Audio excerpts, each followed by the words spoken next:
welcome to my channel, Ohio Valley Dasher. My name is Nick. Thank you so much for checking out another one of my videos. On this channel, I share with you guys gig work ride-alongs of my experience in Southeast Ohio doing DoorDash, Instacart, Uber Eats, and Walmart Spark. And so I do lots of videos here sharing with you guys ride-alongs, orders I get, fun stuff like that. But today is actually going to be a little bit different. This is not going to be a ride-along. This is actually going to be a chat with me Q&A. I put out a community tab post asking you guys if you had questions you'd like me to answer about gig work in general or about my own experience with gig work. And I actually got quite a few questions. So I'm really excited to sit down and do this video with you guys today. It's going to be a lot of fun. So yeah, without further ado, I'm just going to dive right on into this. So question number one is from Amy Stotts. She is a longtime follower. If you guys didn't know, I have a couponing channel. It's actually my main channel. She's been with me from the very beginning, and she's over here as well watching my gig work videos. So Amy, you are so awesome. Thank you so much for following me on both channels. I truly appreciate it. But Amy has a couple of questions here. So first up is, what was your process you went through when you decided to start doing gig work? Did you start all of them at the same time or add them gradually? I'm considering Instacart. Can't stand the smell of fried food, so I don't want to be delivering it, LOL. Do you have any tips for Instacart? So let me go ahead and answer both of those. So your question was about, did I sign up for all of them at once, or did I like gradually keep adding on? I actually did sign up for all of them at once. So I actually remember the night I decided, okay, I'm going to try this gig work thing out. I went and signed up for DoorDash. I signed up for Walmart Spark. I signed up for Instacart. I tried signing up for Shipt and Grubhub, never could get on those, but I signed up for all of them. I already was signed up for Uber Eats for some reason, but the other ones I went ahead and signed up. And the reason for that being is that I would recommend doing that if you have any interest in any of them whatsoever, even if you don't end up going through with it, because some of these apps, there are so many people trying to do them that there are like wait lists to be able to join the apps because they have so many people. Like with DoorDash though, they weren't needing people in my area, so I was able to get on that very night and start doing DoorDash. But like with Instacart, it took a couple weeks for a spot to open up in my area, and Spark took even longer. Now, just because I was signed up, it doesn't mean I was doing all of them at once. Like I was not multi-apping right away. I remember I was signed up for Spark. It took about a month or so to get approved, and I didn't start doing Spark for a couple of weeks after that. Like I just had to ease into it, but I signed up so that I could get a spot hopefully in my area. And so I would recommend, if you maybe right now you're just wanting to do Instacart, maybe you could consider doing Spark in the future. You go ahead and get signed up, because some people it takes longer to get on the off the wait list. So definitely I would just sign up for any of them you're going to do. Like you said, you don't want fried food, so then I wouldn't recommend DoorDash, because most of what we delivered is fried and bad food per se. But yeah, if you have any interest in the shopping apps, Instacart, Shipt, Spark, you might want to consider going ahead and signing up for those.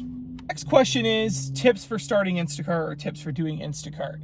One of my main tips I would say is, honestly, don't count on getting a bunch of back-to-back orders with Instacart. Instacart has some great orders, but they're kind of few and far between. So what I would recommend doing, especially Amy, I know that she goes out couponing and stuff, is seriously just turn Instacart on while you're out and about. And if a good order pops up you can do, take it. Don't just go out with the intention of just doing Instacart, because at least in my area, and I believe Amy lives in a smaller town kind of like mine as well, it'll be kind of hit or miss. You might go a couple hours without seeing an order, but then a really good one might pop up. So just honestly, especially while you're out couponing and running errands and stuff, just go ahead and turn the apps on, and you might end up getting a really good order. Also for Instacart, I would say that invest in some sort of system. I have the collapsible wagon, which I really like, but before that I've used storage tubs to transfer the products to the door. Helps make for less trips, but the wagon's really nice because you don't have to have all that weight on your back. You're just pulling the wagon up to the door. So I really do like that. And also, make sure you kind of screen the orders. You are able to view the items in the order. They'll show you pictures of the item. And so there are times that I see orders for a bunch of water or something, and I'm like, nope, not taking that. So definitely check out the orders. But yeah, I would say with Instacart, you don't always see a lot of good orders, but when you do, they're usually pretty good and take it pretty quick because they're all first come, first serve. So hopefully that was some good tips about Instacart. Right, so next question here is from Elic3422.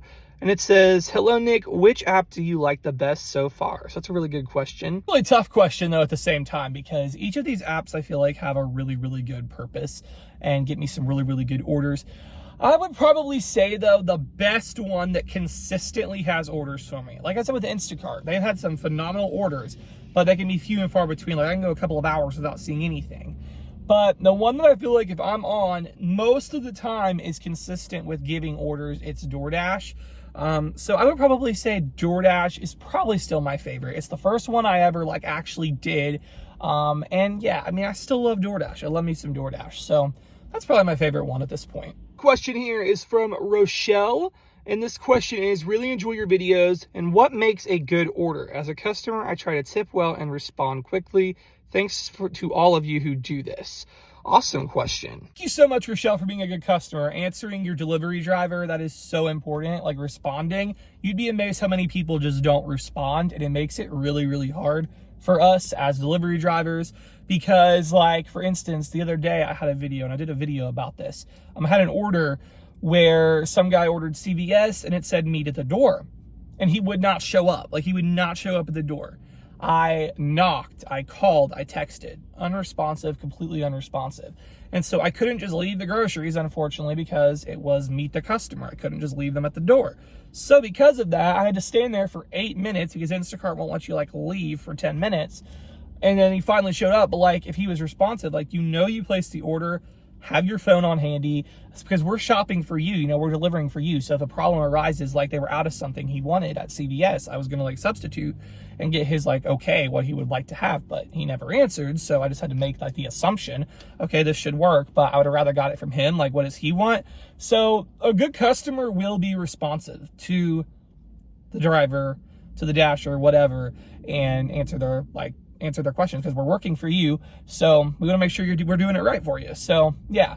What makes a good customer? Another thing, you mentioned tipping, and tips are very, very much appreciated because unfortunately the delivery apps alone do not pay much at all. Like for DoorDash, regardless of the mileage, we typically get $2 an order. That's it, $2 an order. And so I wouldn't say it's fair, and I get customers' frustration with tipping because you're paying a small fortune to get stuff delivered, but they're only paying us like $2, and Instacart's only paying us like $5 or something for our shops, typically. Sometimes they give you more, sometimes less, but that's the rule of thumb. So, you know, what makes a good order is if the pay is right for the mileage, for how many items we have to get, etc. And unfortunately, on the customer, a lot of times Dashers or Instacarters will not take the order unless there's a good tip, because we know we're not getting hardly like paid anything for the delivery apps. So it kind of does come down to the tip. So for most of us, a good order is based on the tip as well.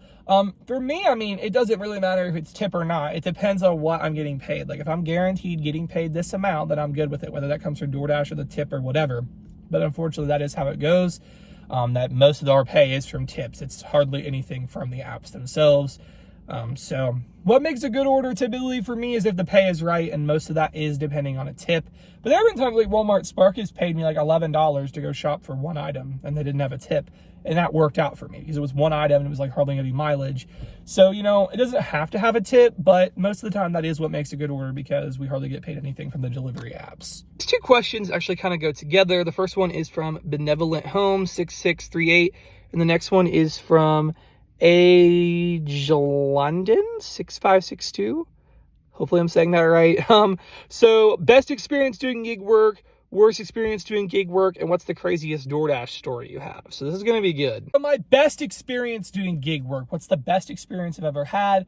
It would actually have to be when I did an Instacart order, and I got this Instacart order, and that's what I was saying about like with Amy. I just happened to have the app on, and this came through, and it was amazing. Like, just have that app on sometimes. If you could possibly write out and do an order and you get something good, like, oh my gosh, it's awesome. So I just happened to get this crazy Instacart. It was for like $48 or something, 2-something miles.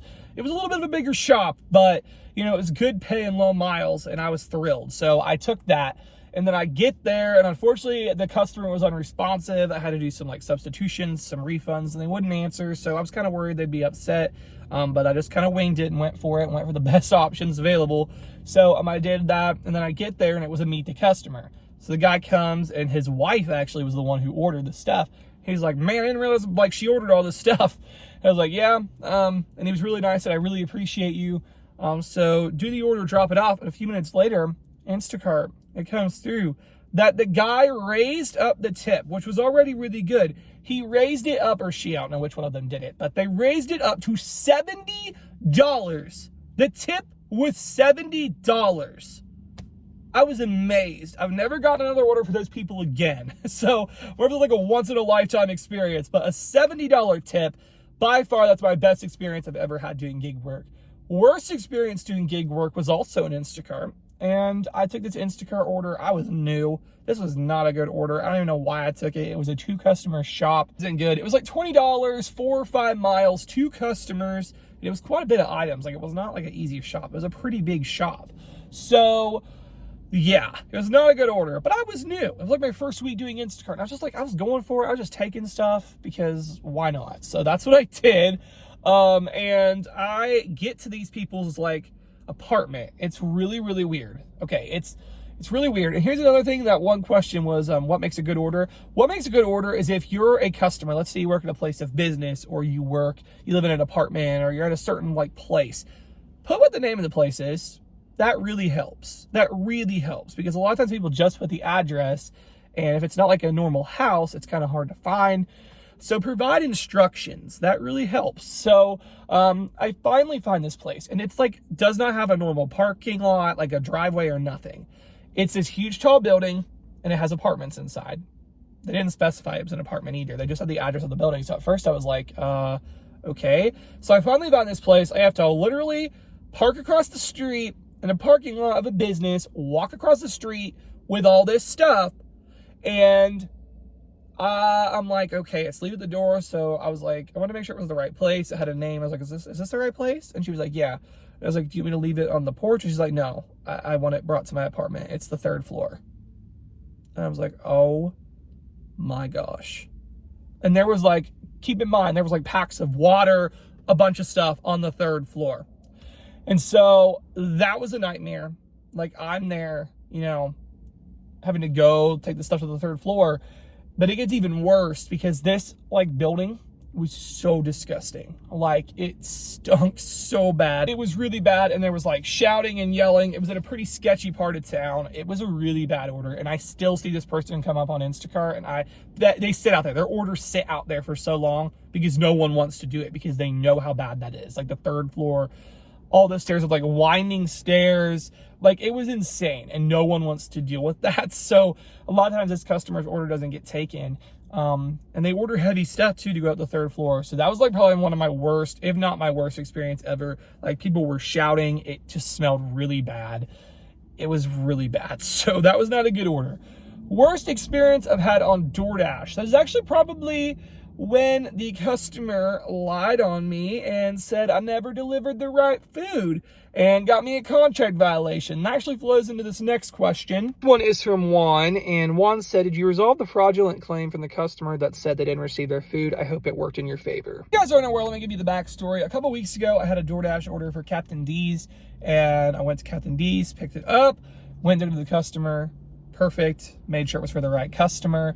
At Captain D's, the receipt had his order and his name and all that stuff. So it was definitely the right order. So I go and deliver it, and this guy, he ends up going on the DoorDash app and marking that I brought the wrong food to him. He said I brought the wrong food. Like, you can mark it in the app. I got the wrong order or something. And so because of that, DoorDash comped his meal. He got it for free.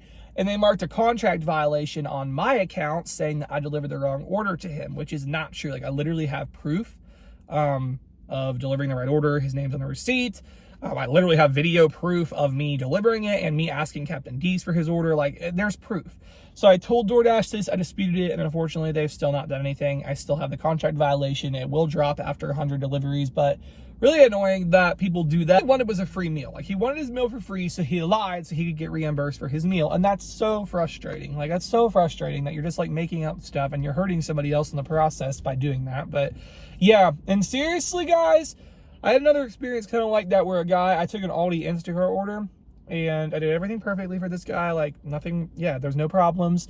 And I took the order. He had a certain tip listed. This is the tip I'm giving. And then he reduced it after the fact. And it's like, for what? What did I do? Like, I reached out to Instacart. I was like, why did he do this? And they're like, he tip baited you. Like, they actually said that, which tip baiting is when they say, I'm going to give you this tip, and then you do the order and then they take it away or whatever. He just reduced it down to $2. And it's really frustrating because don't like say you're going to give a certain tip. You're just giving a higher tip to get somebody to take your order, and then you're taking it away. But yeah, those are two pretty bad experiences I've had with DoorDash and Instacart, is just people lying about their orders and lying just to be able to get like discounts or things for free or whatever. Question here is from MP4127. It says, what's the easiest way for you to track your expenses, mileage, etc. for tax purposes? This is not the easiest way to do it. This is how I do it though. So there are apps out there that literally will do it for you. There's Everlance. I'm trying to think of all the different ones. Solo, I believe, does it. Like, there's a bunch of different apps that track mileage for you. It does cost money though, and I'm out here to make money, not to spend more money. So I actually do it myself. Manually in a spreadsheet. I just will go and track my miles from that trip. I will go to Google Maps and just like plug in each starting point drop off and just like track all my miles that way. And it worked out really good for me this last year with taxes, figuring all that out. I was able to go to the spreadsheet and get all the deductible miles and be able to put that in for write-offs and stuff. But you could use the apps that'll do it for you. It just does come with a cost. So I personally do it by hand though in a spreadsheet, and it works out really good for me. I kind of enjoy it. So, and it helps me with these videos to like prep everything and figure out the mileage and stuff. So yeah, that's how I do it. I don't know if it's the easiest way, but it's how I do it. Right, so these two questions kind of go together. So we got one from Coco and from Suzanne. And basically, Coco says, my 19-year-old wants to start doing gig work. What advice would you give her? And then Suzanne signed up for Instacart. Will I be disappointed? Go ahead and answer this one here. I'm gonna go ahead and answer these. So the first one about your 19-year-old starting gig work, what advice would you give her? So basically, first up is have standards for your orders, because when I first started out, like, I was just taking anything they sent me. It was insane. Don't do that. Make sure you're selective in what you take. It can be easy to get caught up in, you know, just trying to take what they give you, but you can actually lose money by doing that, because some of these orders, like literally I've seen like $2 for 14 miles, and that's just not worth it. So a good rule of thumb, at least when I do try to follow myself, is typically $2 a mile. That's what I like to do. Sometimes I'll go a little lower, especially if it's a short distance. But like if the order is $4 for 2 miles, that's $2 a mile. So kind of view it that way. Also for shopping orders, make sure, kind of like I told Amy with getting started with Instacart, is just kind of like have it on while you're out doing other things. Invest in a wagon or, you know, some sort of system to help you carry stuff, because it can get really, really hard to, like, especially if you have a huge shopping order, to carry everything with your hands. I've done that before, and it can be tough. A lot of trips to and from the door. The wagon's been a big help. So yeah, definitely be selective about orders is really important though, because like, guys, we don't want DoorDash running us. Like, we want to be smart with our decisions on what we take. So yeah, don't just take any order that comes your way. Make sure you have standards set up for, okay, this is what makes a good order for me. For Instacart, will you be disappointed? Kind of depends on what your goal is with this. Is this a full-time job? Is this just something to make a little bit of extra cash on the side? Depending on what kind of like what you want out of Instacart, you could be disappointed with it. Honestly, that's why I recommend doing multi-apping, because if you're just depending on one app, it can be kind of tough, because like with Instacart, there are hours that go by that I don't see anything. So that's when DoorDash or some of the other apps kind of come into play and help. But yeah, it kind of depends on what your standards are. You will see a lot of trash orders on Instacart. To be honest, I feel like more of the orders on Instacart are trash rather than good. So yeah, but sometimes you'll see those really good ones, and they can really help make you some extra money. So definitely though, I think that you'll like it, and I really do. There definitely are negatives, but there are positives as well. So hopefully that helps. One last comment here. There's several questions here. So this is super exciting too. This person was going to ask me in the comments, and then they're like had a phone issue or something. And then I posted this community tab post. So I was like, awesome, that's great. So a couple different ones. When's your birthday? My birthday is in July. I'm 23 years old, so July 2000. Are you originally from Ohio? Yes, I am. And when did you start doing gig work, and what are your top 3 likes and dislikes about doing it? That's a phenomenal question to end on. Phenomenal question. So first up, when did you start doing gig work? I started doing it in October of 2023. I'm going to include a little bonus here. Why did I start doing gig work? I was listening to a lot of financial stuff at that point from Dave Ramsey, and they were talking about how you need a side hustle. You need a side hustle. to make extra money to throw towards your debt. And so I really wanted to pay off my car and student loans. And so I'm still working towards that. That's why I'm out here doing this. And I enjoy it now, but it's one of the reasons, like the main reason I still do it is to be able to pay off, work on paying off debt sooner. And so that's why I started doing it. And I really like doing it ever since. And then the next question, what are your 3 likes and dislikes? So the 3 likes, I love that every order is different. Really nothing is like the same with Gigwork. It's a lot of fun, like the shopping order, it's different items each time. It's like nothing is ever the same, and it's really fun. I like the kind of like variety that comes with Gigwork. You get to do a bunch of different stuff. So I love that about Gigwork. Also, another favorite would be that I get to just like chill out, listen to music in the car, I don't really listen to podcasts, but I've listened to like videos on YouTube and stuff while I'm out doing deliveries. So it's kind of fun just to be able to do that. And then also, I really have enjoyed that it lets me do these YouTube videos in another way. I love the gig work community here on YouTube, like getting to watch other people do gig work, and I love making these videos. Like editing them are so much fun for me. I love editing the gig work ride-alongs, so that's a favorite about it as well. Dislikes, I got some. So I dislike when we get really bad orders. I dislike when we come out and there aren't any orders because there's so many people online. And then another dislike is I dislike the fact with DoorDash that you have to have a schedule. That's really annoying that you have to schedule a slot. Really frustrating. And you can schedule a slot and then still get no orders. So unfortunately, that can be how it goes sometimes. But yeah, those are the 3 dislikes. Guys, this is a ton of fun. I love getting to do this video. Thank you all so much for your questions. We're going to have to do another one of these because it's fun just to like sit and chit chat with you guys. I do this a lot on my couponing channel, and I'm going to do some like DoorDash chats and stuff like that. So anyways, guys, that's all I got for this video. I really hope y'all did enjoy it, and thank you so much for watching.